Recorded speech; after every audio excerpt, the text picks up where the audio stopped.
pessoal, boa noite. Tudo bem com vocês? E aí, como é que vocês estão?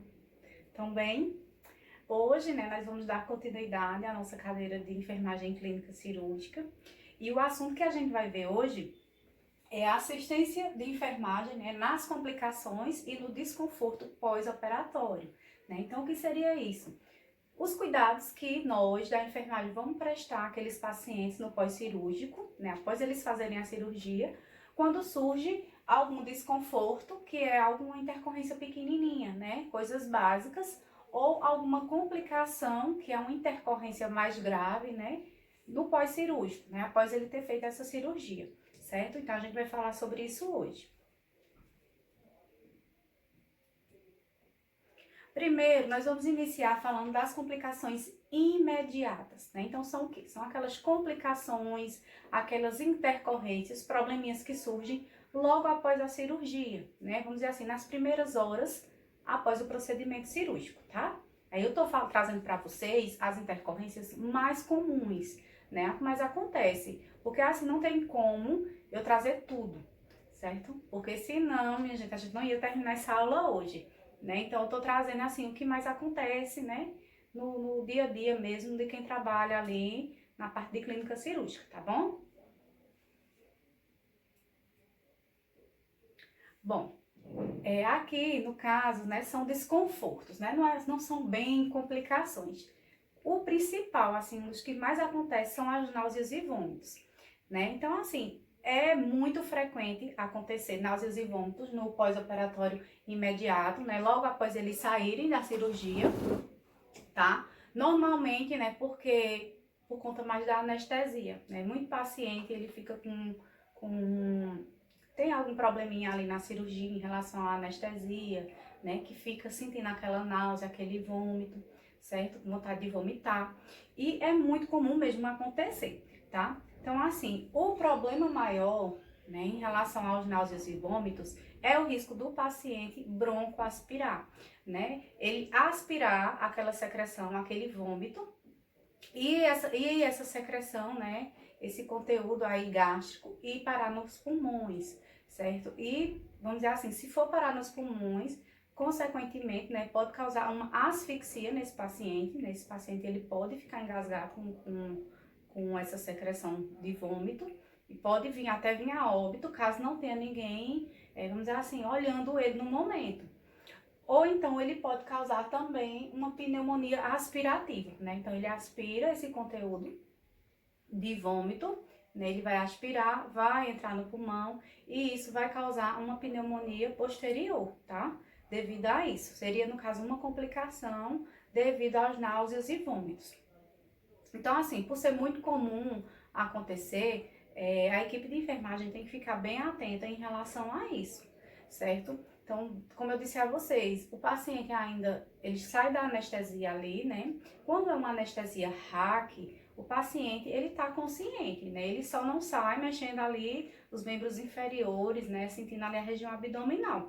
Porém, quando é uma anestesia geral, o paciente, ele sai semi-consciente, Então, ele sai, lógico que ele tá acordado, mas a anestesia ainda tá fazendo efeito, então, assim, ele às vezes ele fica desorientado. Então, ele não consegue ver direitinho o que está acontecendo ali na realidade, em relação, assim, ele não consegue ainda comandar os reflexos do corpo, Então, pode acontecer esse problema.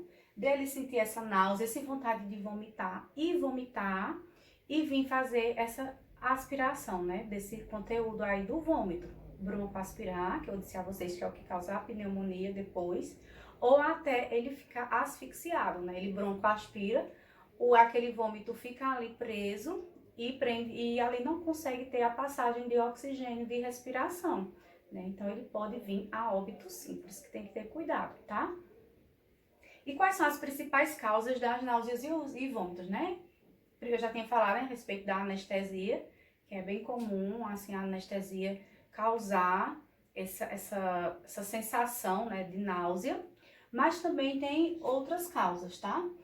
Então, a anestesia geral, como eu já falei primeiro, aí tem também a deglutição de sangue e secreções, nas cirurgias de nariz e garganta. Então, quando aquele paciente, ele está passando por uma cirurgia, seja nasal, né, seja de garganta, aí pode acontecer, né, de ficar secreção, de ficar acúmulo de sangue, e devido a isso, dá aquela vontade de vomitar devido àquela secreção, aquele sangue que está ali preso, tá? E também a questão, ó, do jejum, certo? Por isso, minha gente, que eu disse a vocês na aula passada, a importância do jejum antes de se fazer a cirurgia, né? O paciente, ele tem que ir de estômago vazio, né? Jejum tanto de água quanto de alimentos. Justamente por isso, porque caso o paciente tenha náusea, né, ele não vai ter o que vomitar, vamos dizer assim, ele não vai ter o que vomitar, a não ser um pouco de conteúdo gástrico, né, do líquido gástrico.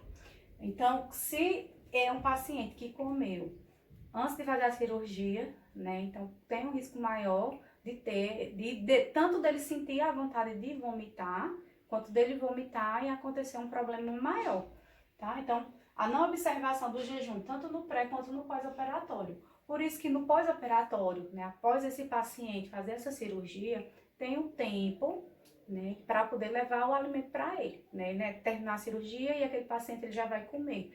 Não, tem que esperar a cirurgia, o efeito anestésico passar todinho.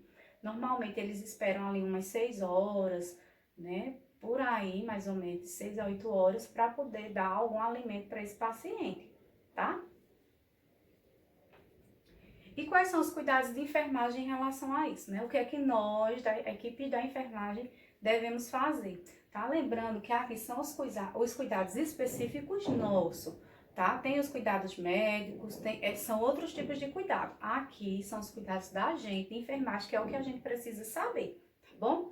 Então, primeiro, lateralizar a cabeça, né, do paciente. Isso aí eu já tinha falado para vocês na aula passada. Né? Sempre que você vê que tem a sensação de que o paciente ele vai vomitar, ele está nauseado, já lateraliza a cabeça dele, né? Coloca de ladinho, para se esse paciente vir a vomitar, né, vai escorrer. Se ele ficar com a cabeça para cima, tá? Corre o risco de ele aspirar aquela secreção, tá bom? Suspender a ingestão via oral. Se é um paciente que vamos dizer assim, já estava perto de liberar para ele comer, então já suspende, né? Tem que esperar passar essa náusea, né? Passar todo esse vômito que ele tá tendo ali, passar para depois, né? Ele comer alguma coisa. Sim, administrar antiemético. Antiemético quer dizer medicações para vômito, certo? Toda vez que vocês virem essa palavrinha antiemético, é uma medicação, um remedinho ali para combater aquela náusea, aquela vontade de vomitar, tá bom? Então, com certeza vai ser administrado uma medicação dessa, tá? Conforme prescrição médica. Então, tem que seguir a prescrição do médico. Se o médico não prescreveu, o que é que você da enfermagem vai fazer? Você vai atrás dele, né? Vai atrás dele, explica, ó, o paciente está nauseando, o paciente está vomitando, aí ele vai prescrever a medicação. Como o paciente ele sai de lá, né, com o sorinho na veia, normalmente vai ser uma medicação também, vai ser administrada na veia também, tá? Nunca fazer medicação sem prescrição médica, né? Mesmo você tendo ali, você sabendo qual é a medicação que tem que ser feita no paciente, você tem que esperar o médico liberar e fazer a prescrição. E nada de prescrição de boca, tá, gente? Prescrição, ó, escrita ali, tá bom? Porque se acontecer alguma coisa com o paciente, né, você está cobertado, tem que ser tudo por escrito. Vocês nunca sigam nada de boca. Ah, passa tal coisa que eu já prescrevo. Não, espere o médico prescrever lá no prontuário do paciente, que aí você faz, tá bom? Anotar e comunicar o número de vezes e a quantidade eliminada. Porque se aquele paciente, ele, vamos dizer assim, ele vomitou muito, né? Então, quando ele vomita, ele está perdendo água, ele está perdendo eletrólitos, né? Então, vai ser necessário, dependendo da quantidade, fazer essa reposição volêmica depois, né? Então, essa reposição, com certeza, vai ser feita através de sorinho, né? Soro ringue, né? São feitos através de soro na veia ali, fazer essa reposição, né? Porque ele está perdendo o líquido quando ele vomita. Então, por isso que é ideal, você tem que anotar também no prontuário o número de vezes que esse paciente veio vomitar, tá? E a quantidade mais ou menos eliminada ali de líquidos, que é o que vai ter que ser reposto depois, tá bom? E manter o paciente e o ambiente higienizado. Então, paciente vomitou, se sujou, tem que limpar. Tá? Vai ter que ir lá limpar o paciente todinho, se for necessário dar banho no leito, tem que dar. Tá? Sujou roupa de cama tem que ser trocada. E a gente sabe que quem faz isso, né, somos nós, técnicos de enfermagem. Né? Nós da enfermagem é quem fazemos esses procedimentos, tá? Pronto, a gente falou sobre um, agora a gente vai falar sobre outro também, que é muito comum, tá? Outro tipo de desconforto. Não chega a ser complicações, tá, gente? São desconfortos. A sede, tá? É muito comum o paciente, após sair, né? Até porque ele ficou um longo tempo em jejum e ele sai ali do bloco cirúrgico também morrendo de sede. Porém, a gente não pode simplesmente dar água para esse paciente. A gente tem que esperar a liberação médica, né? Então, assim como o alimento, essa liberação de água só vai ser possível depois que passar também o efeito do anestésico, tá? Por quê? Porque tudo, quando você é anestesiado, né, todo o seu corpo ali, dependendo do tipo de anestesia, né, ali a região, principalmente a região abdominal, muda os reflexos, né? Tipo assim, meio que não ocorre. Aqueles movimentos peristálticos que nós temos, né, no estômago, que nós temos ali no intestino, eles são diminuídos, né, por conta do efeito anestésico. Então, por isso que você não pode comer, por isso que você não pode beber água depois, porque perde, de certa forma, esse reflexo. Tem que esperar o efeito anestésico passar, que aí vai voltar tudo ao normal, tá? Então, do mesmo jeito acontece com a água. Então, a sede, a causa mais comum de sede no paciente é quando ele toma o medicamento pré-anestésico.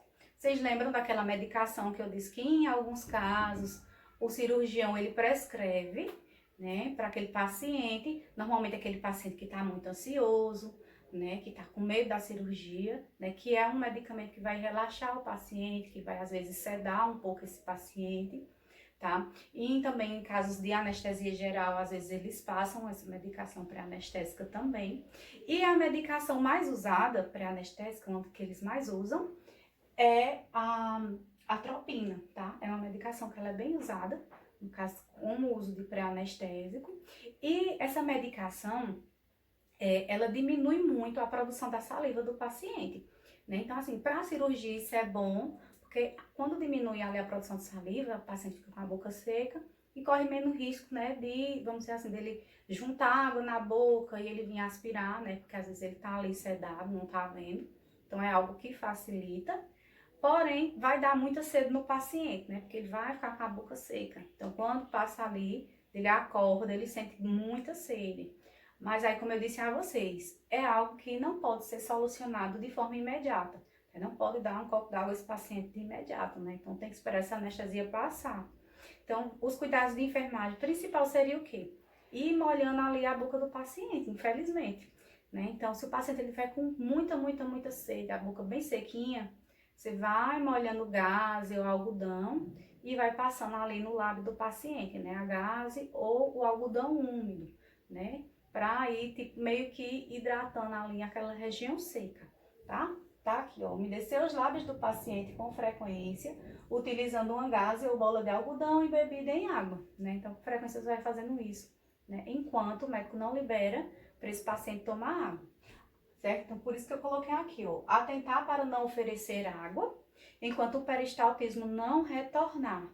Peristaltismo são o quê? Os movimentos ali do estômago, os movimentos ali do intestino, certo?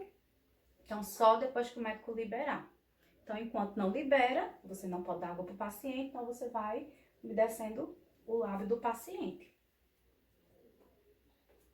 Gente, o soluço é bem frequente também, o paciente, depois que sai além do bloco cirúrgico, ele ter soluço, né? E muitas vezes não é aquele soluço que dá e passa rapidinho, às vezes fica muito tempo o paciente lá com soluço, e isso incomoda, né? Dependendo da região que foi realizada essa cirurgia, ele vai sentir dor ali no local, né? Porque quando você faz o soluço, você força o abdômen, né? De certa forma, você força o abdômen.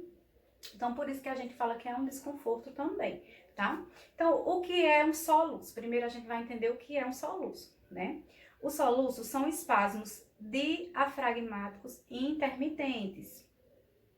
Esse espasmo é acompanhado simultaneamente pelo fechamento da glote e das cordas vocais, o que prejudica a passagem de ar para os pulmões e produz o som típico e característico RIC, né, que é que a gente dá quando a gente está com soluço, tá? Então, assim, primeiro a gente tem que entender, o diafragma, esse músculo aqui, né, dá para vocês verem aqui na foto, tá vendo esse músculo aqui em vermelho?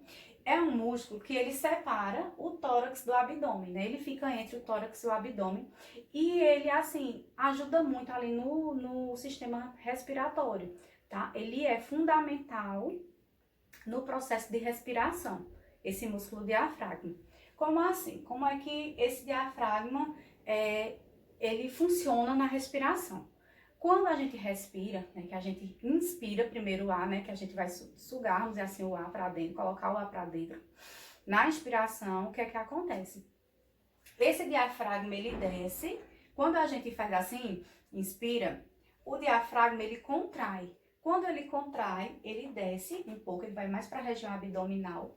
Quando ele desce, a nossa caixa torácica, né, que é onde ficam os pulmões, né, o nosso tórax, ele expande, então ele fica maior. Quando ele expande, ele força o ar a entrar nos pulmões, certo? Então, o ar, ele entra, certo? Quando a gente expira, que é botar o ar para fora, né? Que inspirar é para dentro. Quando a gente expira, que solta o ar, o que é que acontece com o diafragma? O diafragma faz o contrário, ele vai relaxar.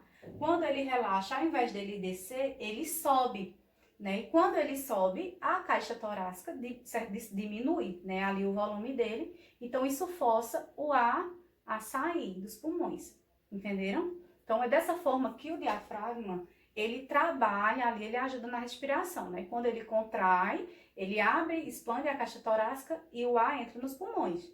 Quando ele relaxa, né, que ele sobe, a caixa torácica diminui de certa forma e o ar é obrigado a sair, né? O pulmão, ele é obrigado a ir para fora. Quando acontece o soluço, essa questão, esses reflexos, essas funções ficam todas atrapalhadas, tá? Por quê? Porque acontece espasmos diafragmáticos intermitentes, né? Então, espasmos são o quê? São contrações involuntárias. Então, o diafragma, ele não está trabalhando de forma normal, ele não está... Por quê? Porque primeiro ele contrai e depois ele relaxa. E quando ele está com soluço, ele não está relaxando, ele fica o tempo todo contraindo, contraindo, contraindo, contraindo, certo? Ou seja, contraindo seria o quê? Para o ar entrar, né? Quando ele contrai, o ar entra. Então, ele fica o tempo todo contraindo, contraindo, contraindo. Porém, a glote, que fica aqui na nossa garganta, né? Ela fica fechada, né? Simultaneamente ela se fecha. Por quê? Porque ela vai abrir e vai fechar.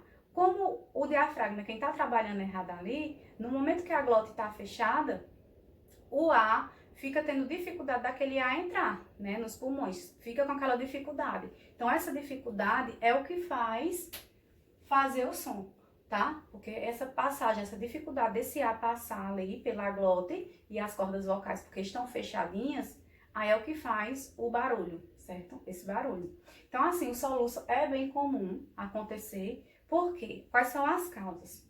Ó, irritação provocada por sonda nasogástrica. Então, se for um paciente que está fazendo uso de sonda nasogástrica, pode acontecer de ter uma irritaçãozinha ali e isso causar o soluço.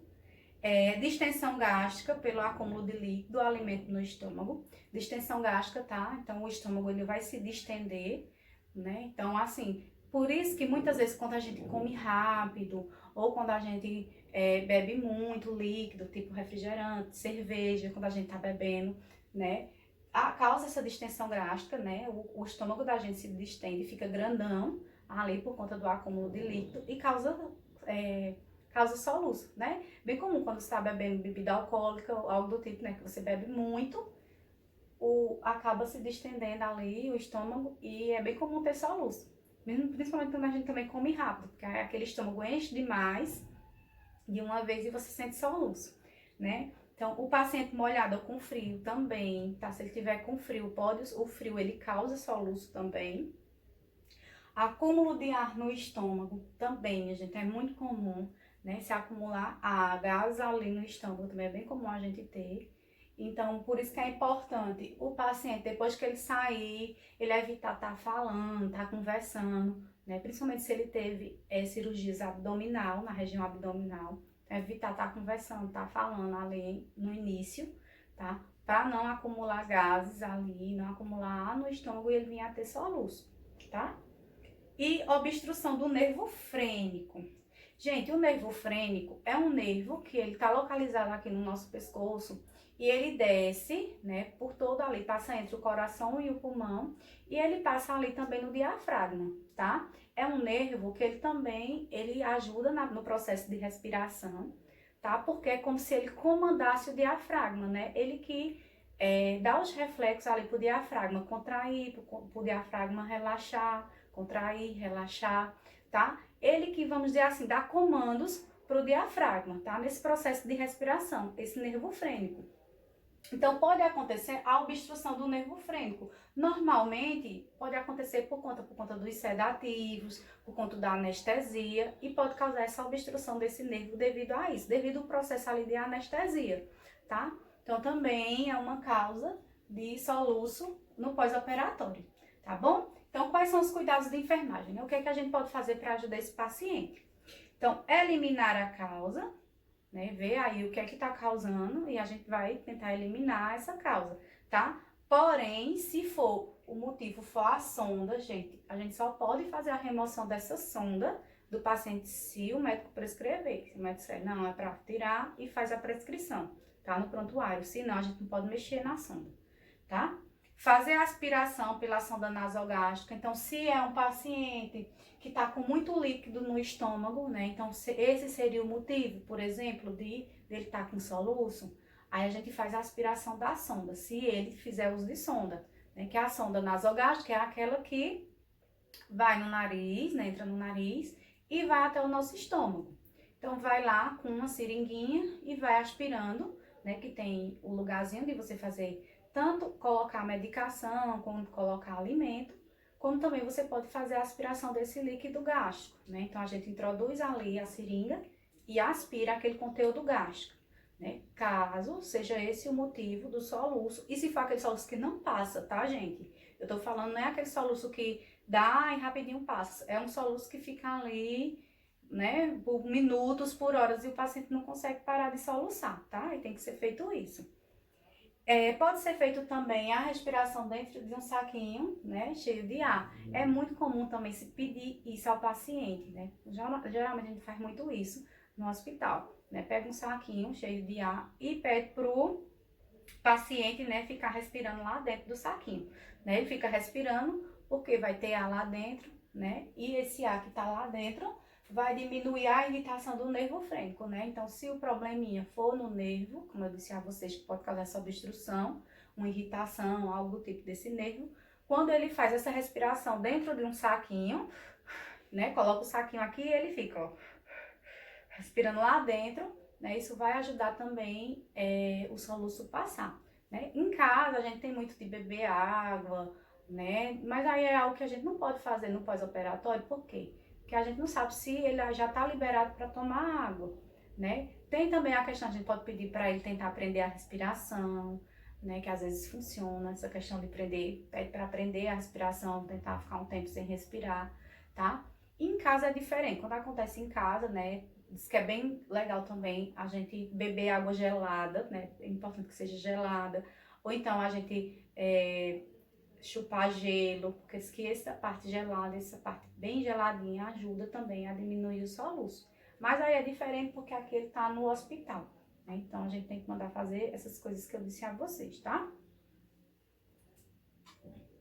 Pronto. Um outro tipo de probleminha que é bem comum acontecer é a dor, né? Então por quê? Porque houve uma incisão cirúrgica, houve um corte ali no paciente, né? Então, houve, vamos dizer assim, um traumatismo naquele tecido, naquela região, né? Por onde foi feito o procedimento cirúrgico.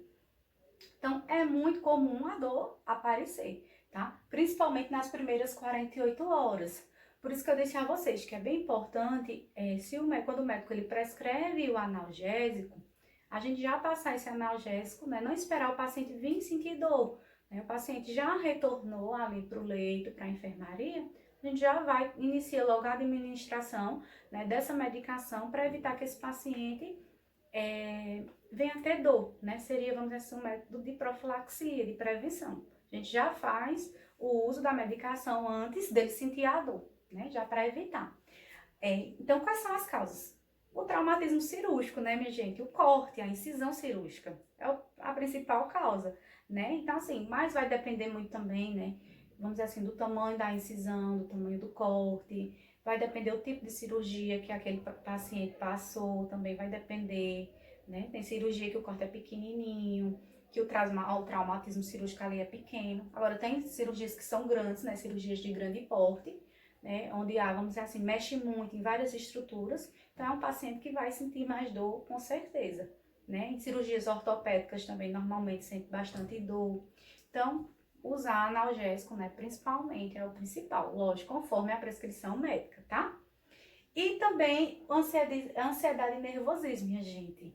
Porque eu já tinha dito a vocês que a parte psicológica da gente, a parte mental, ela interfere muito no nosso estado físico, né? No nosso físico. Interfere bastante, tá? Então, assim, muitas vezes é uma cirurgia que é simples, que não ia causar tanto desconforto naquele paciente.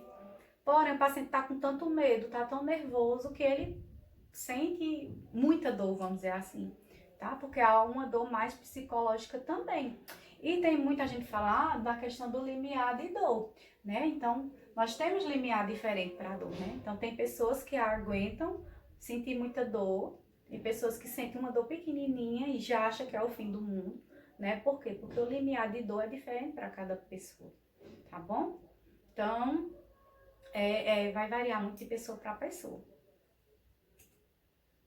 E quais são os cuidados de enfermagem, né? Então, primeiro, identificar o tipo, a localização e a intensidade da dor, né? Então, a gente vai ver com esse paciente onde a dor é na incisão cirúrgica. Sim, mas e aí, tá irradiando para outro lugar ou é só no local mesmo, é só aquela dor local?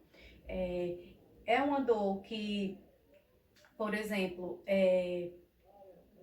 não é, minha gente? A intensidade, você vai perguntar de 0 a 10, quanto você daria para a dor que você está sentindo, né? Que é a escala de dor. A gente sempre tem que perguntar a esse paciente, né? Você pede para ele dar uma nota para a dor que ele está sentindo. Porque de acordo com a dor que ele está sentindo, né? Também tem a quantidade de medicação que ele vai tomar, né? Ele vai ser uma medicação mais fraquinha, uma medicação mais forte, né? A quantidade de horas, né? De intervalo ali entre uma dose e outra também diminui quando a dor é muito intensa, né? Então, você tem que perguntar ao paciente, sempre isso, certo? Aí tem que ver se está relacionada à dor. É uma dor que está ali a todo momento ou é uma dor que está relacionada à movimentação desse paciente, conforme ele respira, ou se é quando ele tosse. Tudo isso você tem que ver, né? Então, tem que você sempre perguntar para o paciente, conversar bem direitinho com o paciente para saber isso. Aí administrar os analgésicos, né, que é primordial, certo? Então já administrar, tá bom?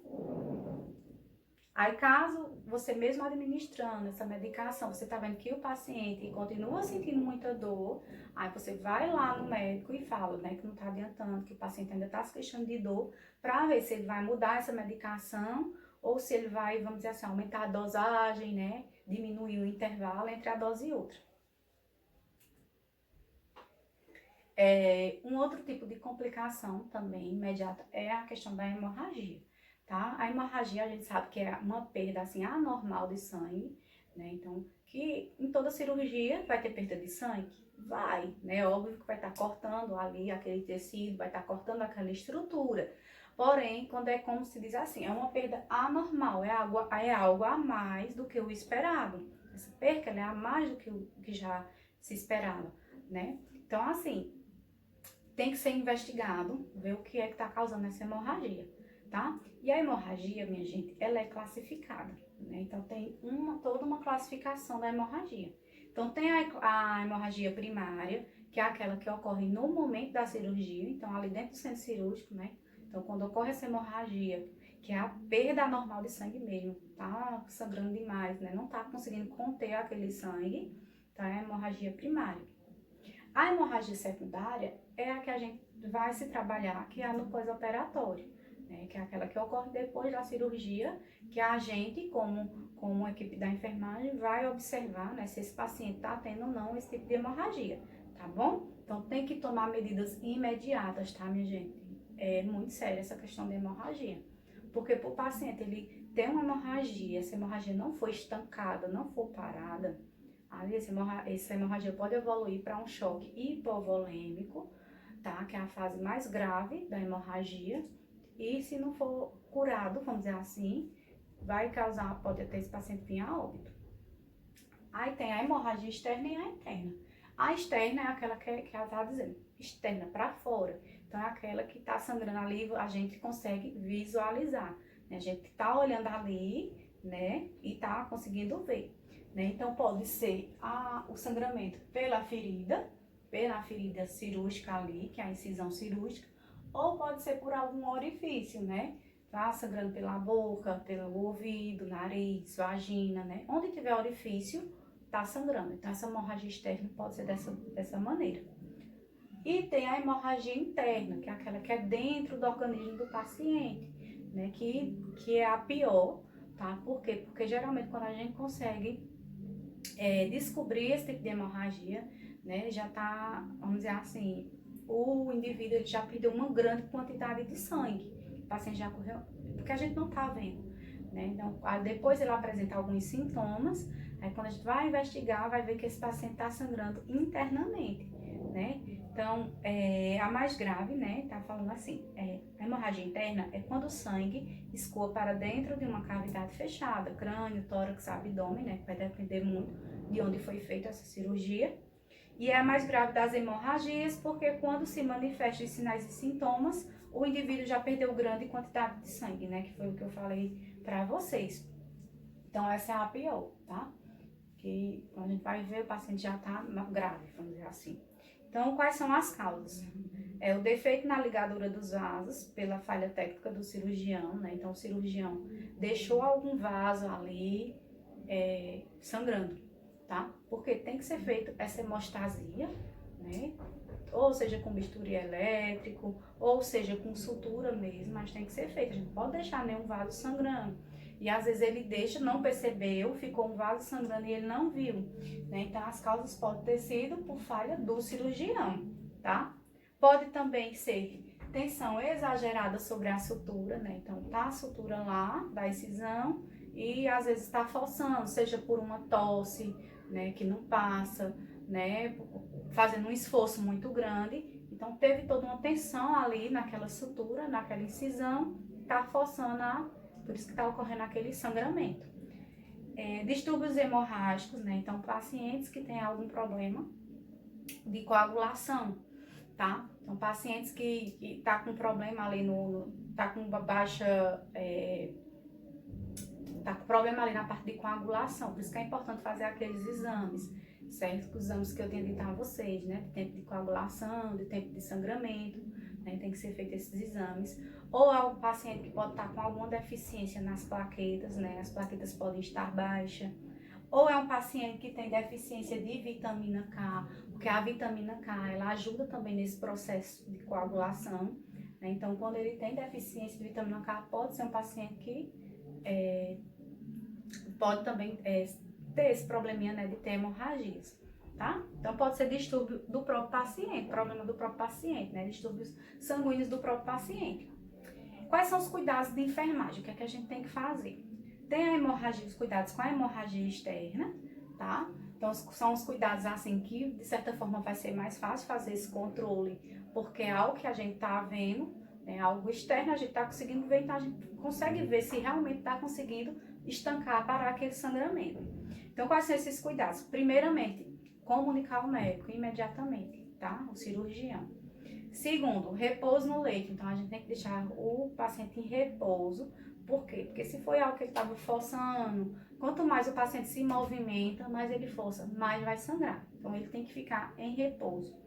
Fazer compressão direta, né, sobre o local. Então, se está sangrando ali no local da cirurgia, na incisão cirúrgica, a gente vai pegar uma compressa estéril, colocar sobre o sangramento e comprimir, né? Colocar um pouco de força, fazendo essa compressão para ver se estanca esse sangramento, tá? Fazer compressão nas artérias próximas ao local que está sangrando também. Então, além de comprimir a região que está sangrando, a gente pode comprimir a região que está, a artéria que está próxima daquela região. Então, a gente também ajuda a ter esse estancamento. Compressas geladas também, tá? Porém, quem vai prescrever é o médico ou o enfermeiro, né? Então, normalmente, quando o paciente ele sai do bloco cirúrgico, né? Normalmente já é prescrita essa compressinha gelada, né? Então, normalmente tem aquelas baterias que a gente chama, que ela é umas baterias quadradinhas assim que dentro, né? Água, já fica água, aí já fica no refrigerador daquela unidade hospitalar. Aí quando o paciente sai, já pega aquela bateria, né? Coloca em volta, compressa e já coloca em cima da incisão cirúrgica. Por quê? Porque o gelo, ele tem poder de vasoconstricção, né? Então ele contrai, né? Diminui ali aquele vaso, né? Como se fosse contrair aquele vaso. Então quando a gente faz isso, a gente aperta aquele vasinho com a água gelada, né? Então diminui o sangramento local. Porque o gelo ele é diferente do calor, né? O calor, ele faz o contrário, ele dilata o vaso.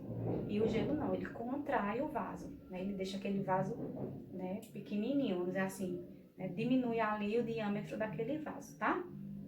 Controlar os sinais vitais do paciente sempre, tá? Tem que estar sempre de olho, principalmente ali questão de pulso, de pressão arterial, sempre tem que estar de olho quando o paciente está com um sangramento.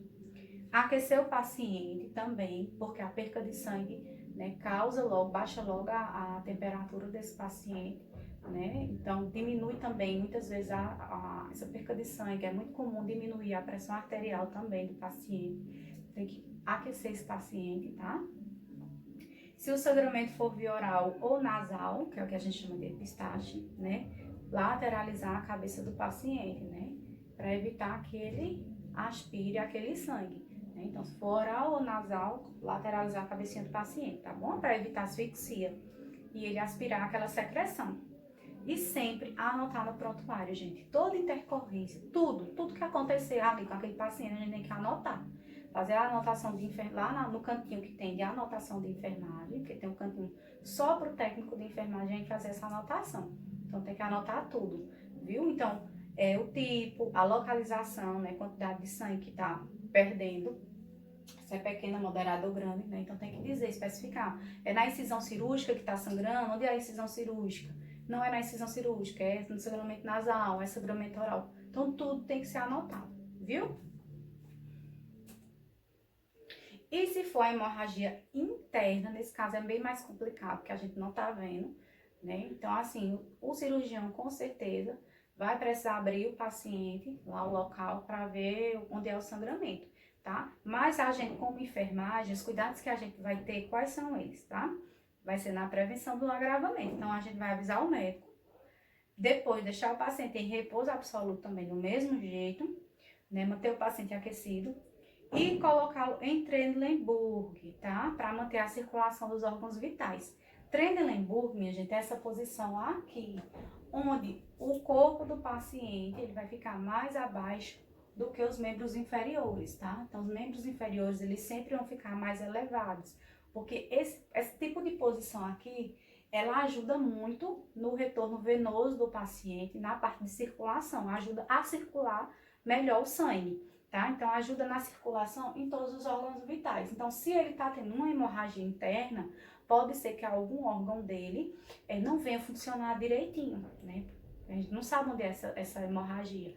Então, quando você coloca o paciente nessa posição, ajuda bastante nesse processo ali circulatório, tá? A gente só não pode colocar o paciente nessa posição se a hemorragia for craniana, for no crânio. Aí a gente nunca deve fazer isso com o paciente. Mas se for em outras áreas do corpo, aí a gente coloca ele nessa posição, tá bom? Tudo assim que vai mexer com a parte circulatória do paciente, essa posição é ótima. Se é um paciente que está com problema de pressão, a pressão dele está extremamente alta ou está extremamente baixa, a gente pode colocar o paciente nessa posição, porque vai ajudar, né, o retorno venoso, vai ajudar na circulação, né, de todos os órgãos vitais do paciente, tá? E controlar os sinais vitais do paciente, né, principalmente, com mais frequência. né, do que antes. Se tá, com certeza vai ter passado para esse controle de sinais vitais ser de forma mais frequente, com certeza, tá? Porque o risco desse paciente ter aquele choque hipovolêmico aumenta bastante. Um outro tipo de problema, que já é um problema bem mais grave, né, que é uma complicação mesmo, é o choque. Né? Lembra que eu estava falando da hemorragia, falei de choque hipovolêmico? Gente, o choque, olha como é a definição de choque. Pode ser definido como uma depressão de todos os centros vitais devido à deficiência de sangue e oxigênio. É uma complicação grave no pós-operatório. Então, minha gente, o choque, o que é que esse choque ele vai causar? Ele causa uma deficiência grave ali na circulação daquele paciente. E quando essa circulação há essa deficiência, não há transporte de oxigênio adequado para esse paciente.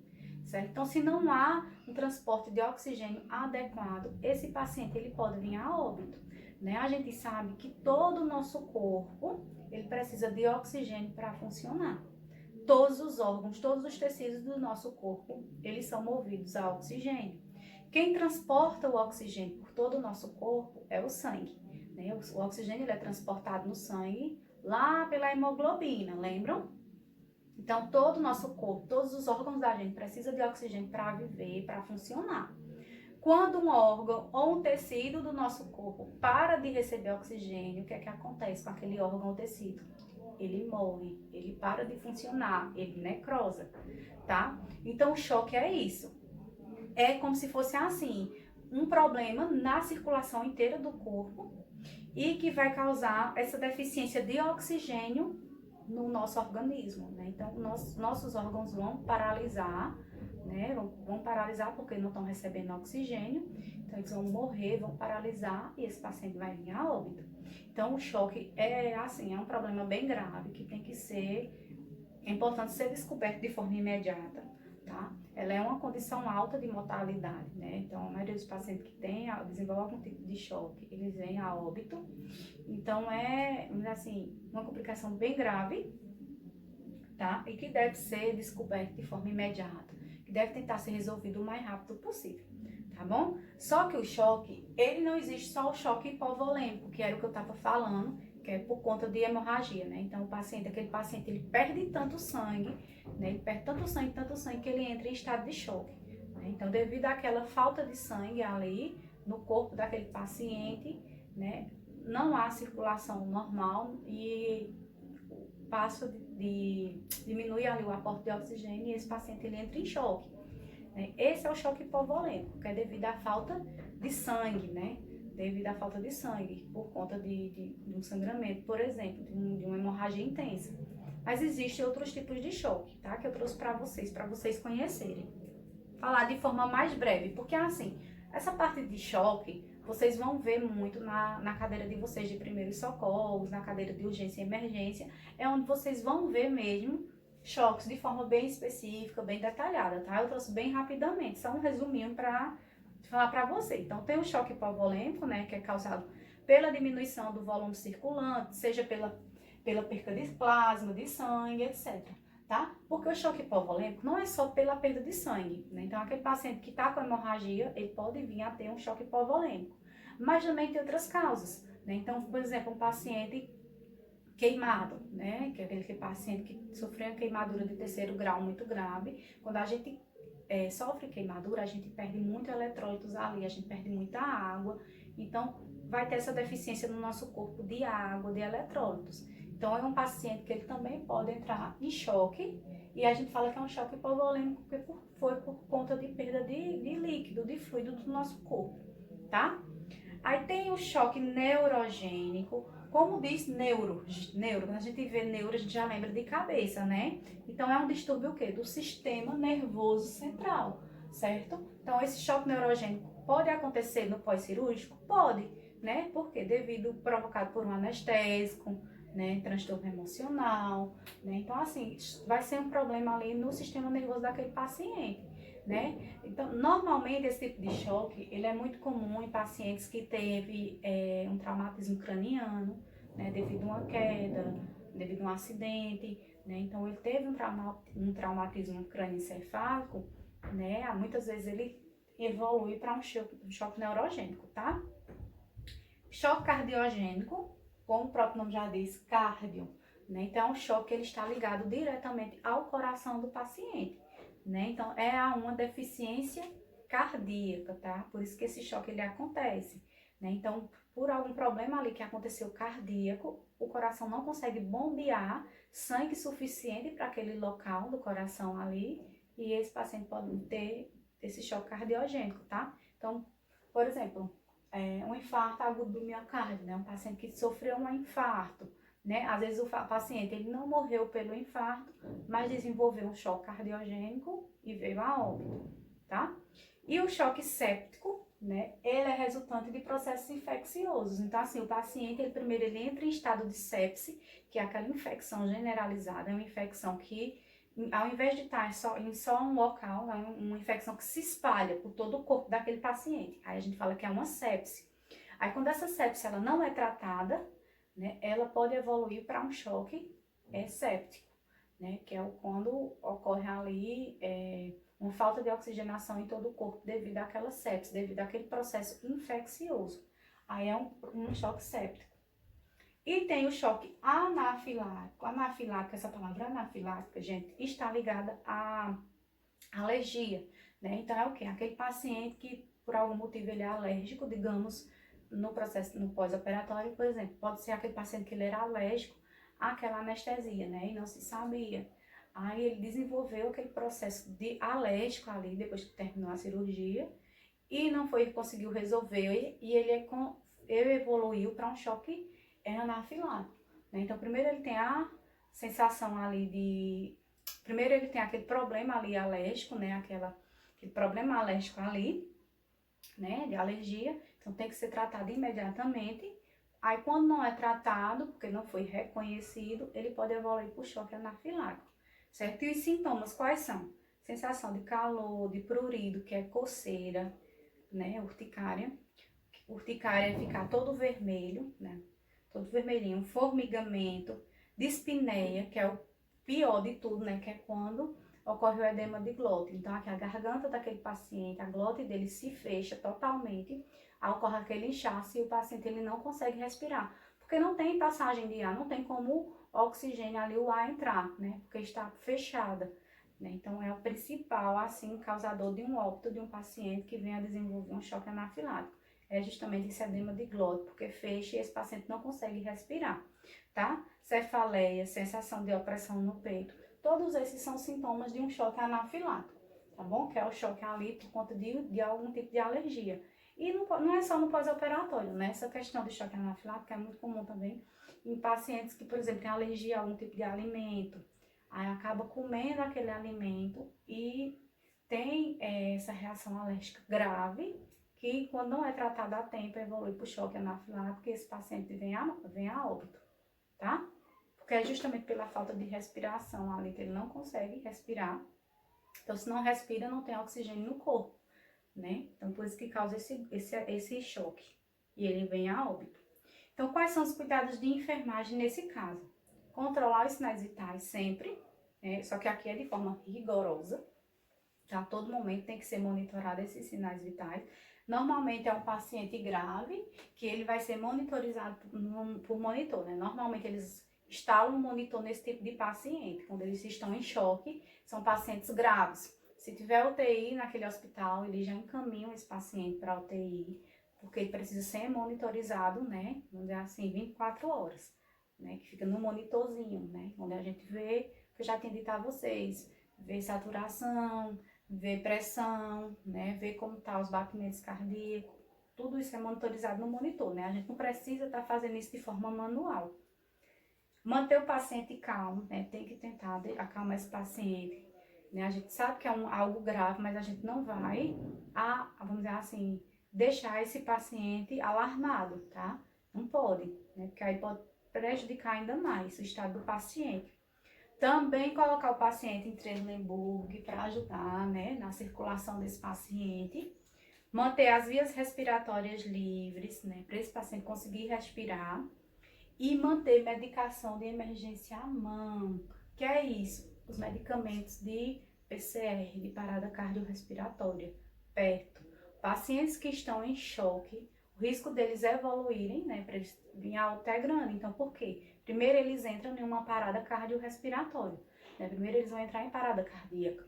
Então, por isso que a gente sabe que aquele paciente está com algum tipo de choque, a gente já deixa pertinho ali, infelizmente, né, a gente tem que fazer isso, deixar toda a medicação próxima, né? Então, medicações que a gente sabe que são usadas, né, durante uma parada cardiorrespiratória, a gente já deixa ali perto, desfibrilador, né, que a gente usa também na parada cardiorrespiratória, então a gente já deixa tudo pronto, porque se esse paciente evoluir com a PCR, que é parada cardiorrespiratória, a gente já está com toda a medicação em mãos, tá?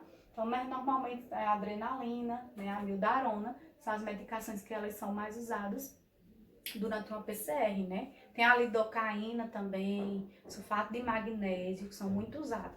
Aí tem que deixar tudo na mão, tá? Pronto, a gente falou sobre aquelas complicações imediatas, que são as complicações nos primeiros momentos ali após a cirurgia.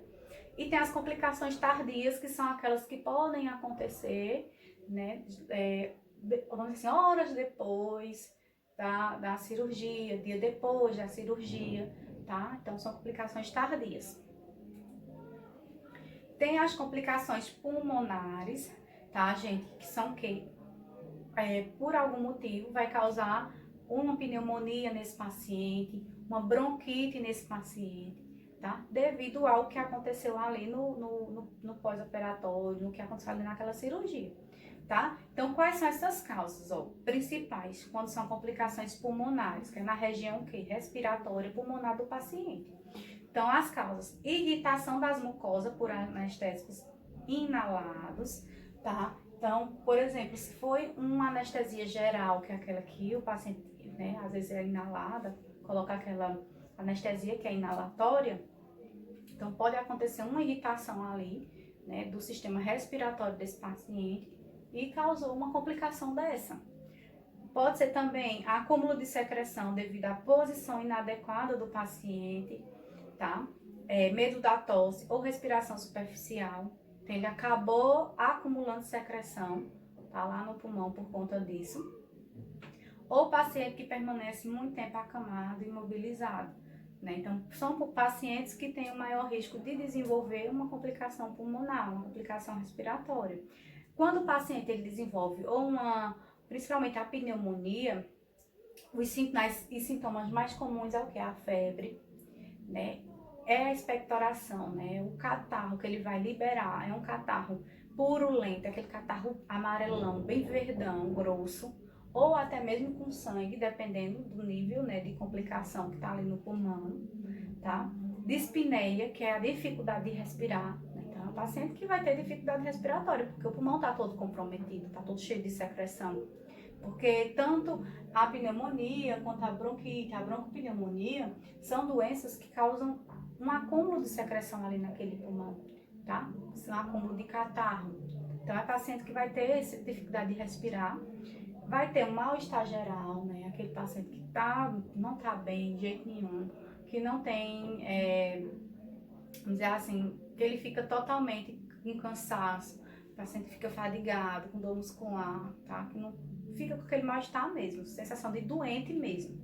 Ele vai ter tosse, que também é um sintoma bem comum desse tipo de doença, e dor torácica, né? O pulmão tá todo ali cheio de secreção, então ele vai ter sentido ali, ou no peito, ou nas costas, tá? É bem comum. E quais são os cuidados de enfermagem com esse tipo de paciente?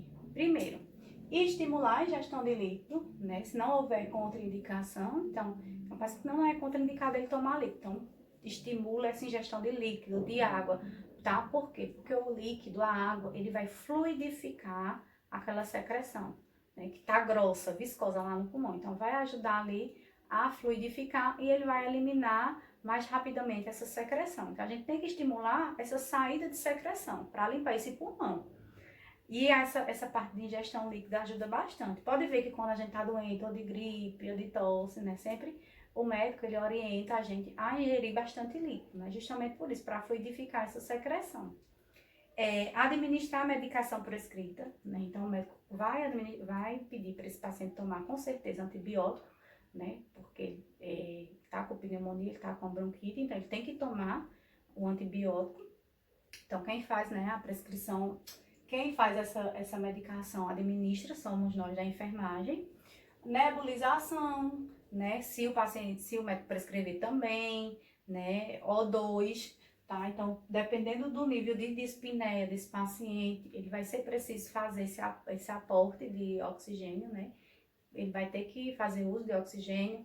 Então, dependendo do tanto, quem vai descrever é o médico, né? Então, são tantos litros de oxigênio, ele vai dizer através de catéter nasal ou através de uma máscara de Venturi. Então, quem vai descrever como que é o médico, né? E o total. Então, a gente que faz essa administração, tá? E incentivar a tosse instruída e inspirações profundas, né? Então, a gente tem que dizer ao paciente, toda vez que der vontade de tossir, tussa, não fique segurando a tosse. Porque quando você tosse, você põe pra fora, né? E sempre cuspir o catarro que vem, né? Sempre tá incentivando ele a tossir e toda aquela secreção que vier, ele cuspir, né? Colocar pra fora, tá?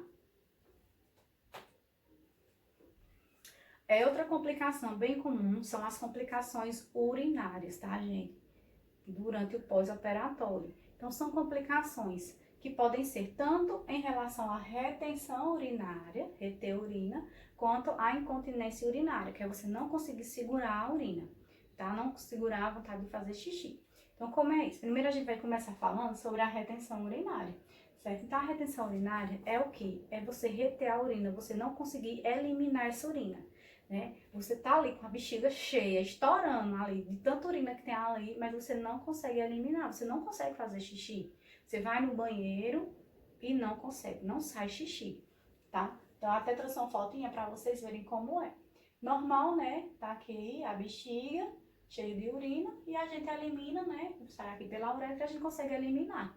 Quando ocorre uma retenção urinária, a bexiga fica extremamente cheia, que é o que a gente chama de bexigoma, né? Que é quando fica aquela bexiga cheiona lá e chega o paciente com a barriga bem grande, sentindo muita dor e não consegue eliminar, né? A tanta urina, tá vendo que até nos ureteres aqui fica urina, tá vendo? Não consegue de jeito nenhum, porque a urina vem do rim, né? Então, não consegue eliminar essa urina. Então, é muito ruim, porque o paciente sente muita dor, né? Quando ele tem bexigoma. Inclusive, quando eu fiz minha cirurgia, eu tive retenção urinária.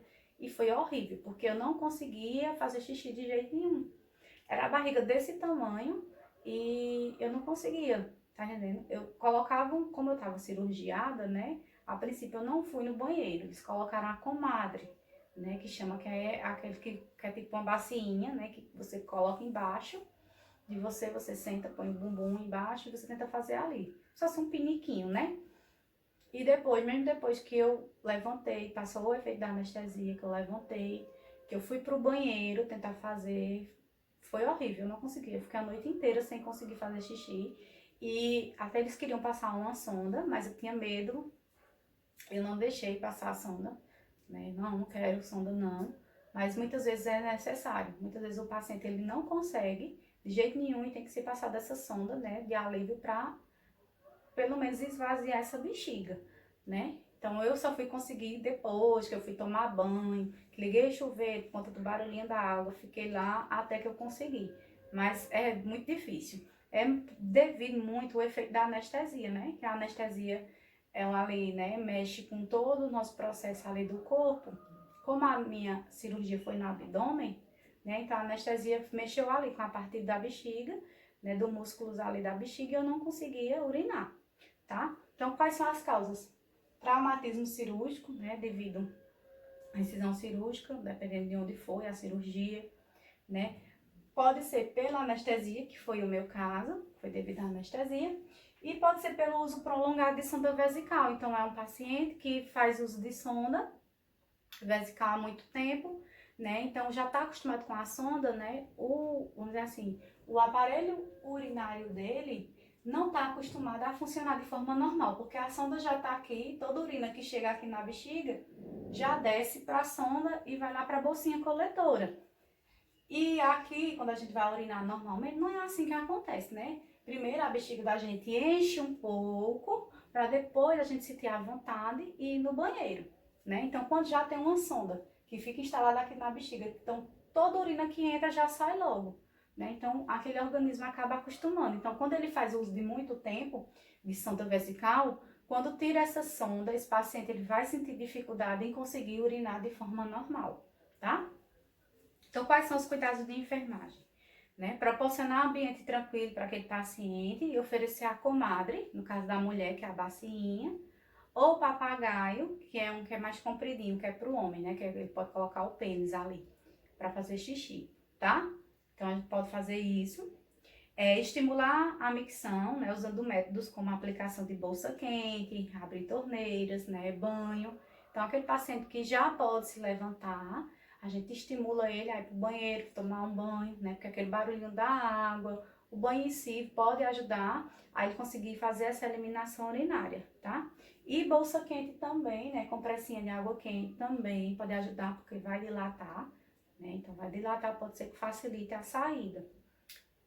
Né? Levar ao banheiro, já falei. Sondagem vesical, que é o que eu disse, de usar as sondas. Porém, é em último recurso de sair, né? Então, o médico ele só vai passar realmente para escrever se esse paciente já não estiver mais aguentando, né? A bexiga estiver muito grande, não estiver mais aguentando, e ele não tá conseguindo, por outros métodos, conseguir urinar.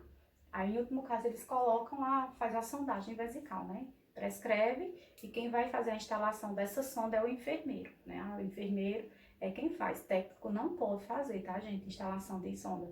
Quem faz é o enfermeiro, tá? Eles evitam fazer, né, como diz, como último recurso, por quê? Porque sondagem vesical tem muito risco de ter infecção urinária, né? Que é o que você está introduzindo ali, né? Mesmo que você use técnica asséptica, corre o risco de ter uma infecção. Aí por isso que é usado em último caso. Estimular a deambulação precoce, né? Então, quanto antes aquele paciente andar também, mais rápido o corpo vai voltar ao normal, né? Vai voltar ali sem os probleminhas que a anestesia traz. E a incontinência urinária é o contrário, vamos dizer assim, é o paciente não conseguir segurar aquele xixi, né? Então, ele não consegue segurar.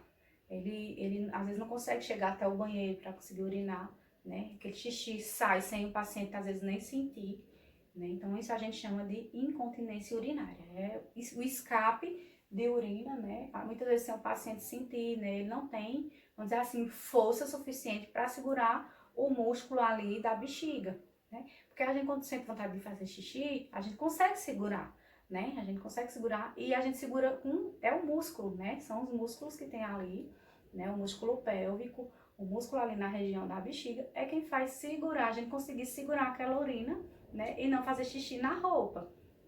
Quando o paciente ele tem esse problema de incontinência urinária, ele não consegue segurar, tá? Então, ele, às vezes, a urina sai sem nem ele perceber, sem nem ele sentir. Quando ele vê, ele já tá urinando, tá? Então, quais são as causas? Também, o uso de sonda pode acontecer. Usou muito tempo a sonda, depois, quando tira também, ele não vai ter esse controle, né, urinário, pelo mesmo motivo.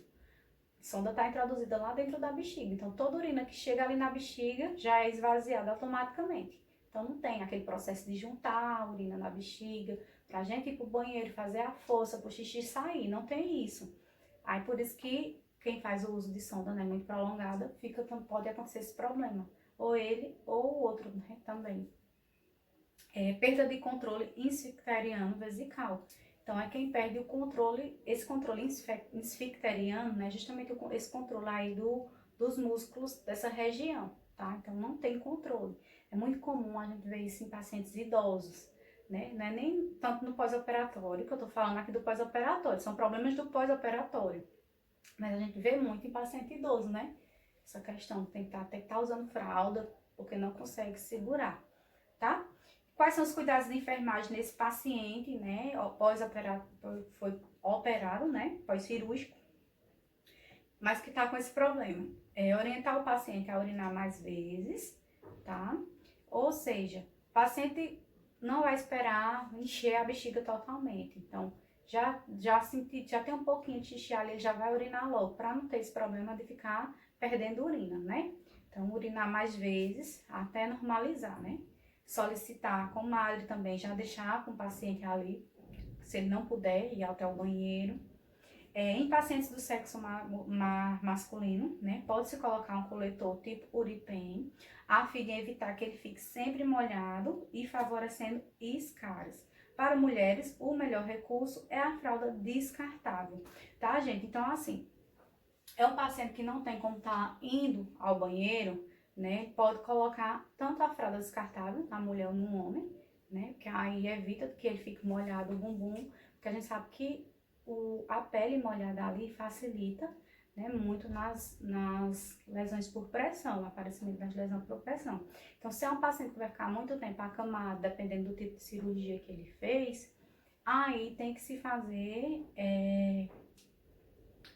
fazer esse uso, né, colocar esse tipo de uso, ou fralda, ou esse coletor Uripen, que é um coletorzinho que é colocado no pênis ali do homem, então todo xixi vai para ele, né? É como se fosse um coletor ali do pênis, que toda a urina que tem, ele faz xixi ali, então não vai ficar molhado, tá?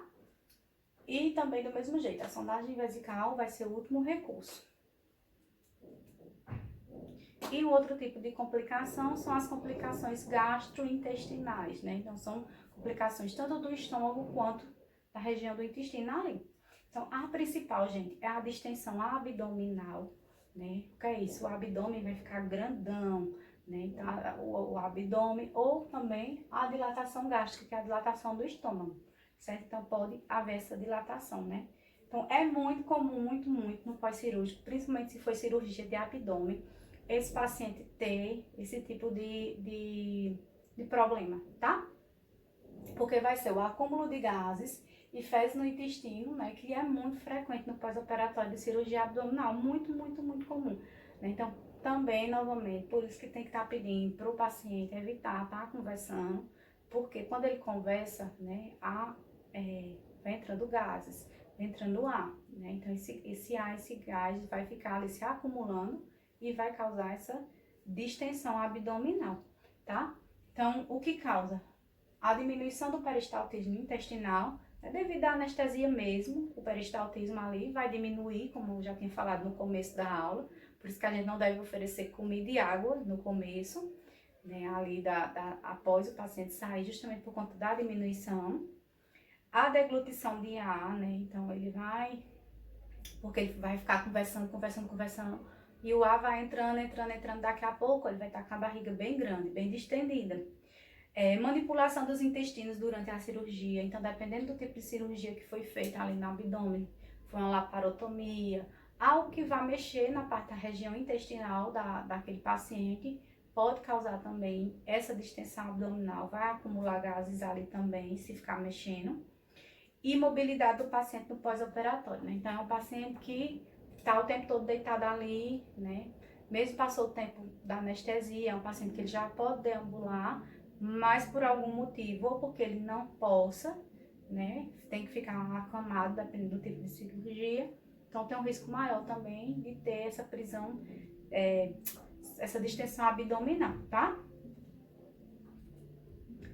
Os sinais e sintomas da distensão, distensão abdominal, né, então vai ser, a barriga fica bem grande, toda cheia de ar, a maioria é ar, às vezes fezes, desconforto e dor abdominal, certo? Então, é um paciente que vai ter bastante dor, vai sentir aquele desconforto, aquele agonia ali no intestino, no estômago. E dependendo do tamanho, gente, que fica ali o abdômen, ele pode sentir até dificuldade respiratória, pode ter dificuldade até para respirar, tá? Quais são os cuidados de enfermagem? Primeiro, estimular a deambulação desse paciente, né? Quanto mais precoce esse paciente vinha a se levantar, deambular devagarinho ali, melhor, tá? Então, só não se for aquele paciente que infelizmente tem que ficar restrito ao leito, aí não tem como. Orientar o paciente que não converse muito ao retornar ao centro cirúrgico, né? Eu já tinha falado isso para vocês. E administrar medicamentos para ativar ali o peristaltismo. Porém, essa medicação só vai ser administrada se o médico prescrever, tá? E outro tipo de complicação intestinal, gastrointestinal, é a obstipação intestinal ou constipação intestinal, que é o intestino preso, é a mesma coisa, né? Prisão de ventre é aquela pessoa que fica sem conseguir fazer cocô, sem conseguir ir no banheiro, eliminar as fezes. Também é muito comum, minha gente, acontecer isso aí no pós-operatório, né, mais tardio. Aquele paciente que às vezes até é liberado para casa, passa dias sem conseguir ir ao banheiro depois da cirurgia. Acontece bastante, tá? Então, também está muito relacionada à questão, né, da diminuição do peristaltismo ali, por conta do anestésico ou por conta da manipulação dos órgãos, né, do trato gastrointestinal. Então, são pacientes que, por falta também de movimentação, aquele paciente que está maior parte do tempo deitado, às vezes por conta do tipo de cirurgia, né, acontece bastante. Então, ele fica com o intestino preso e fica difícil fazer essas eliminações, tá? Os cuidados de enfermagem, a deambulação precoce também. Aumentar a ingestão de líquidos, que vai ajudar ali também fluidificar, deixar as fezes mais moles e ter essa eliminação, né, com mais facilidade. Incentivar a movimentação no leito, se for aquele paciente que não consegue, vamos dizer assim, deambular, o paciente tem que ficar acamado, então tem que mandar ele ficar pelo menos se movimentando ali no leito, né, não ficar o tempo todo só deitado. Aí também, caso não resolva, né, tem que ser passado para esse paciente algo laxativo, para ele conseguir eliminar essas fezes. Então, seja um laxante, seja um óleo mineral, seja um supositório, certo? Então, tem que ser passado para o paciente, tá? Então, quem vai fazer isso vai ser o médico que vai fazer a prescrição e a gente que administra. Então, se isso aqui não surtir efeito, aí a gente conversa com o médico e explica, né? Que o paciente não está conseguindo ter as eliminações e precisa passar alguma coisa para ajudar, né? Aí o médico vai prescrever um laxante, um supositório, óleo mineral, o que seja, para esse paciente conseguir ir ao banheiro. E outro tipo de complicações que nós temos é a complicação com a incisão cirúrgica, com o corte, né? Com o ferimento ali. Então, pode acontecer também complicações relacionadas a isso. As principais é a hemorragia. A gente já tinha visto que a hemorragia é uma complicação imediata, né? Ou mais tardia também pode acontecer. Mas também pode estar relacionada à incisão, né? Que é quando é o sangramento através da incisão ali. Então, os cuidados de enfermagem é o quê? Observar o curativo, né? A gente tem que estar sempre atento ali ao curativo daquele paciente, olhar se está sangrando, se não está sangrando, né? Principalmente, gente, na primeira hora após a cirurgia, né? A primeira hora ali, depois que aquele paciente faz a cirurgia, vamos dizer assim, a hora mais crítica, é a hora que precisa de uma maior monitorização. A gente precisa estar observando com mais cuidado, tá? Então, se o paciente tiver com dreno, com sonda, né? A gente sempre tem que observar o aspecto do líquido drenado, se é o líquido está vindo na cor certinha ou está vindo, né, com cor de sangrante, cor de hemorragia, e observar os sinais de palidez, sudorese, essas coisas. Por quê? Porque aqui são sinais de choque hipovolêmico, né? O paciente ficar pálido, né? O paciente ficar suando frio, né? Tá com sudorese. O paciente cair a pressão desse paciente, o paciente ficar com hipotensão, é um sinal de choque hipovolêmico, que pode ser causado até por um sangramento interno que a gente não consegue ver, tá? Então, a gente tem que se atentar a esses sinais, tá? Um outro tipo de problema ali de incisão cirúrgica muito comum é a infecção, né? Então, assim, a gente pode dizer até que essa parte de infecção é, assim, a complicação mais frequente que ocorre com a incisão cirúrgica, é a parte de infecção, né? Então, normalmente, a infecção, ela é causada, né, pode ser por conta de uma asepsia adequada ali no momento da cirurgia, né? Então, antes da cirurgia tem que fazer toda aquela limpeza. No momento ou depois da cirurgia, quando vai fazer os curativos, às vezes faz de todo jeito, não faz com a técnica asséptica adequada e vai causar proliferação de micro-organismos ali naquela região e vai causar infecção. Então, você não teve os cuidados que deveria ter, né? A agente da enfermagem, o próprio médico no momento da cirurgia. Mas também, vocês lembram que tem as cirurgias que a gente fala que são contaminadas, né? contaminadas, potencialmente contaminadas, que são aquelas cirurgias que no próprio local que vai ser feita aquela cirurgia é um local que já tem presença de micro-organismo. Então, se é um local que tem presença de micro-organismo, o risco de ter uma infecção é maior, né? Porque ali já tem, naturalmente, já tem aqueles micro-organismos presentes, já tem às vezes bactéria presente, que é da flora daquele local, então o risco de desenvolver uma infecção é maior, tá? Agora, se a culpa foi no curativo, estava tudo ok, porém, o curativo cirúrgico ali causou aquela infecção, né? A enfermagem é que tem grande responsabilidade, porque em relação ao curativo cirúrgico, quem troca o curativo, quem faz a limpeza do curativo quando o paciente está internado, somos nós da enfermagem, né? Então, se essa infecção foi causada por vamos dizer assim, o mau uso ali, a má manipulação no momento, tá? A culpa é da enfermagem, tá bom? E os sinais e sintomas de infecção vai ser o quê? Febre, principalmente. Então, o paciente ele vai ter febre. Paciente no pós-cirúrgico teve febre, pode procurar que esse paciente está com alguma infecção, certo? Cefaleia e mal-estar. Vai sentir bastante dor, minha gente, no local. Vai ter hiperemia, né? Vai ficar bem vermelho no local. Pode ficar também com aquele aspecto purulento, de pus. Vai ficar inchado, certo? Pode ficar inchado. Então, são esses sinais, certo? Então, são os sinais logísticos, né? Então, vai ficar quente, calor na região, vermelho, inchado. O paciente vai sentir dor na região. Vai ficar com aquele aspecto purulento de pus, porque onde tem infecção tem pus. E vai ter febre. Tá bom? São esses sinais da infecção. Até trouxe uma foto como fica, ó, tá vendo? Região amarelada, purulenta. E os cuidados de enfermagem é o quê? Gente, fazer o curativo, sempre for fazer o curativo, com vigorosa técnica asséptica, né? Com muito cuidado, com a limpeza, né? Sempre usar as luvas direitinho, luva estéreo, manipular tudo bem certinho ali para não correr o risco de infectar a ferida cirúrgica desse paciente. Se já tiver infectado, né, observar o tipo, a quantidade e o cheiro da secreção e sempre anotar no prontuário do paciente, sempre o aspecto, tudo que você vê relacionado àquela secreção tem que fazer essa anotação. E administrar a medicação, né, que vai ser prescrita para essa infecção. Então, teve infecção, com certeza o médico vai passar um anti-inflamatório junto com um antibiótico para esse paciente, tá? Para combater ali aquelas bactérias que estão presentes no local, né? Porque a bactéria é quem causa a infecção, né? Presença de bactérias. Então, vai ser passado com certeza antibiótico ali, um anti-inflamatório também.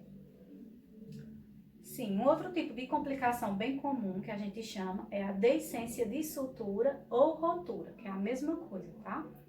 A mesma coisa, que é o que, gente? De forma mais simples, quando abre o local da incisão, né? Então, foi costurado, foi suturado, tudo direitinho e acaba abrindo ali aquela região, tá? Às vezes, tirou os pontos, tudo direitinho, mas acabou abrindo, tá vendo?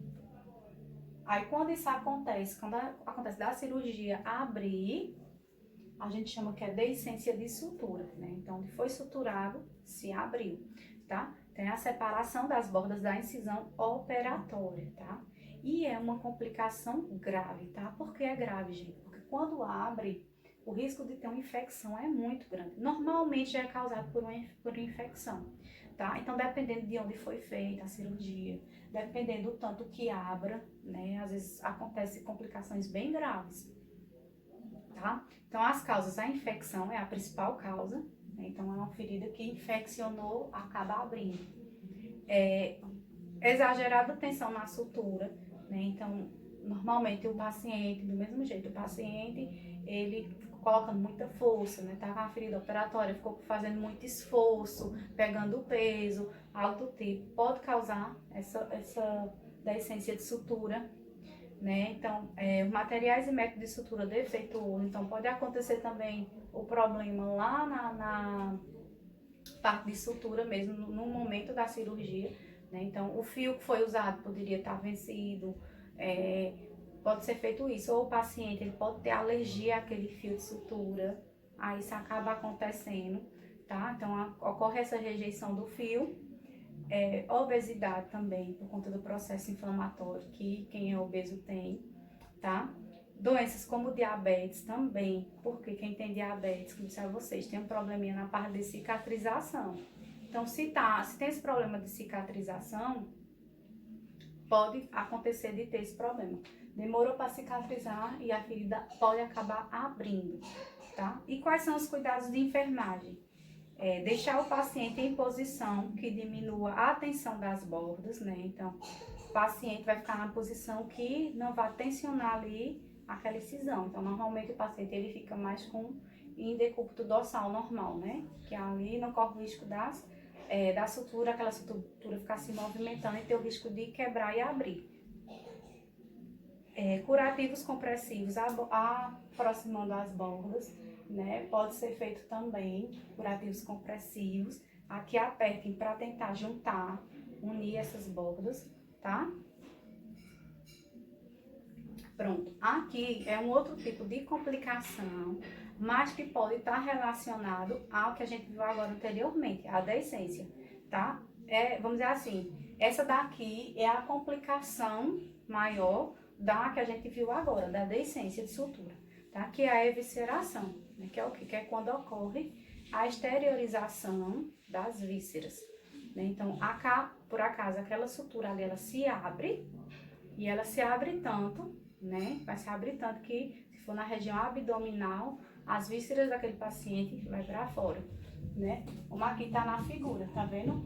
A sutura se abriu e as vísceras aqui, a parte do intestino, foi para fora. Então, quando a gente fala em vísceras, é tudo que tá ali na cavidade abdominal, tá? Pode ser a víscera, pode ser o intestino, pode ser parte do fígado, tá? Pode ser o que tiver na região abdominal. Então, assim, geralmente acontece quando se rompe tudo, né? Quando ocorre a deiscência, às vezes só abre ali a parte externa, né? Mas a parte muscular, o resto da parte está suturada ainda e não se abriu. Mas quando vem a ocorrer a evisceração, é quando se abre tudo mesmo, a parte do músculo, a pele, músculo, né? Até chegar mesmo na região ali onde estão as vísceras e elas vão para fora, tá? É a forma mais grave, tá? Da deiscência de sutura, tá bom? Tá? Isso aqui é bem complicado, o risco do paciente ter uma infecção, desenvolver uma sepse, né, é muito alta. Se o paciente desenvolver uma sepse e vir a outra, é muito alta quando isso acontece. É muito grave, tá? Então, os cuidados de enfermagem, quais são eles, gente? Nunca tentar colocar o órgão de volta para dentro. Nunca, certo? Por quê? Porque se você pega aquele órgão, coloca para dentro, né? O órgão, quando ele sai, ele já se contamina. Então, se você colocar para dentro, aí vai infectar tudo lá dentro. Então, nunca colocar para dentro. Então, o que é que a gente faz? A gente vai pegar uma compressa estéril, né? Coloca soro fisiológico nessa compressa e coloca em cima. Cobre, tá? Coloca em cima essa compressa toda embebida com soro fisiológico. Não pode colocar compressa seca, senão vai colar nas vísceras, né? Você tem que colocar molhado. E pega uma faixa e enfaixa sem apertar muito, tá? E chama o médico, que esse paciente ele vai ter que ser levado para a sala de cirurgia, né? Para ser feita uma nova cirurgia, né? Porque não pode deixar para fora. Mas a gente, como equipe de enfermagem, a gente não pode colocar para dentro, tem que fazer isso que eu tô dizendo. Pegar a compressinha, molha com soro, coloca em cima e enfaixa, tá? Coloca uma faixa sem apertar muito e já chama o médico imediatamente, né? E nunca tentar colocar pra dentro. E é isso, tá? E eu botei frase, já botei uma foto de vocês futuramente, né? Então, gente, é isso, né? Espero que vocês tenham entendido, que não tenha ficado nenhuma dúvida. Mas qualquer coisa, se tiver ficado dúvida, né? Quando a gente se encontrar, vocês tiram essas dúvidas comigo, tá bom? Anotem qualquer dúvida que tiverem e a gente se vê, tá? Beijos!